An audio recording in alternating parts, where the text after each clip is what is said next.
5 राज्यों में विधानसभा चुनाव के नतीजे आने के बाद अगले साल होने वाले लोकसभा चुनाव से पहले बुधवार 6 दिसंबर को विपक्षी गठबंधन इंडिया में शामिल ज्यादातर पार्टियों के फ्लोर नेताओं की बैठक हुई।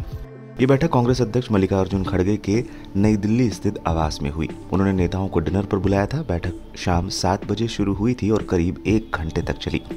बैठक में 17 पार्टियों के नेताओं ने हिस्सा लिया। इसमें ममता बनर्जी की पार्टी तृणमूल कांग्रेस और उद्धव ठाकरे की पार्टी शिवसेना यूबीटी का कोई नेता शामिल नहीं हुआ। मीडिया रिपोर्ट की माने तो इंडिया गठबंधन की एक बैठक तीसरे हफ्ते में होगी, जिसमें विपक्षी दलों के कुछ मुख्यमंत्रियों समेत शीर्ष नेता भी शामिल होंगे। बैठक में बीजेपी से मुकाबला करने के लिए संसद में कोऑर्डिनेशन में सुधार के कदमों पर चर्चा हुई। इसमें निर्णय लिया गया कि जल्दी गठबंधन के शीर्ष नेताओं की बैठक होगी और ये बैठक ऐसे समय में हुई जब संसद का शीतकालीन सत्र जारी है। कांग्रेस अध्यक्ष मल्लिकार्जुन खड़गे ने बैठक के बाद अपने आधिकारिक एक्स हैंडल से एक पोस्ट में लिखा, लोकसभा और राज्यसभा के समान विचारधारा वाले दलों के नेताओं की एक संसदीय रणनीति बैठक 10 राजाजी मार्ग पर आयोजित की गई। हम सरकार को जवाबदेह बनाने के लिए सत्र के बाकी हिस्से में लोगों के मुद्दों को संसद में उठाएंगे। सभी दलों के नेताओं के परामर्श से जल्द ही इंडिया दलों की बैठक की तारीख तय की जाएगी। जुड़ेगा इंडिया, जीतेगा इंडिया।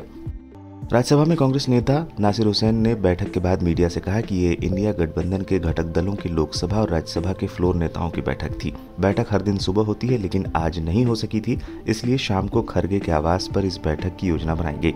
बैठक में टीएमसी और शिवसेना के नेताओं की गैर मौजूदगी के बारे में पूछे जाने पर नासिर हुसैन ने कहा, उन पार्टियों ने पहले ही सूचित कर दिया था कि वो शामिल नहीं हो पाएंगी। मल्लिकार्जुन खड़गे साहब और राहुल गांधी जी की नेतृत्व में ये मीटिंग भी है। बहुत सारे इश्यूज पार्लियामेंट के डिस्कस हुए। बिल्स जो अपकमिंग बिल्स हैं उसके बारे में डिस्कशन हुआ।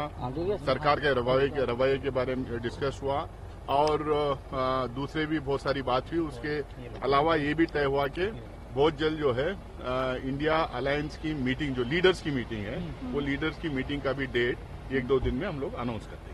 टीएमसी और शिवसेना नहीं आए, इस तरह की बातें वो पहले ही बोल दिए थे, आ नहीं पाएंगे आज की मीटिंग में। हर दिन होता है कि कोई एक पार्टी 2 पार्टी कोई ना कोई मजबूरी की वजह से नहीं आते हैं। वो आज पहले ही एक्सक्यूज बोल दिए थे, आ नहीं पाएंगे दोनों पार्टी। बट मेरे ख्याल से 17-18 पार्टी मौजूद थे। सारे पार्टी जो हर दिन आते हैं वो मौजूद थे। 2 पार्टी आ नहीं पाते करके पहले ही उन्होंने बोल दिया था। कौन कौन से नेता हुए बैठक में शामिल?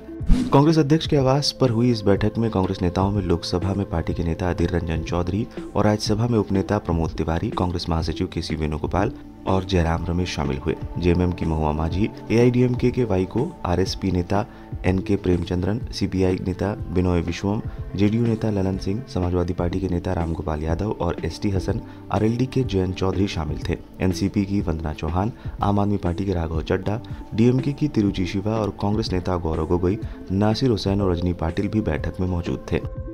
क्यों अहम थी बैठक? बुधवार को मल्लिकार्जुन खड़गे के आवास पर हुई इंडिया गठबंधन के फ्लोर लीडर्स की ये मीटिंग इसलिए भी महत्वपूर्ण मानी जा रही है क्योंकि ये बीजेपी के 3 हिंदी भाषी राज्यों मध्य प्रदेश, छत्तीसगढ़ और राजस्थान के विधानसभा चुनाव में जीतने के बाद हुई है, जबकि कांग्रेस तेलंगाना में जीती है।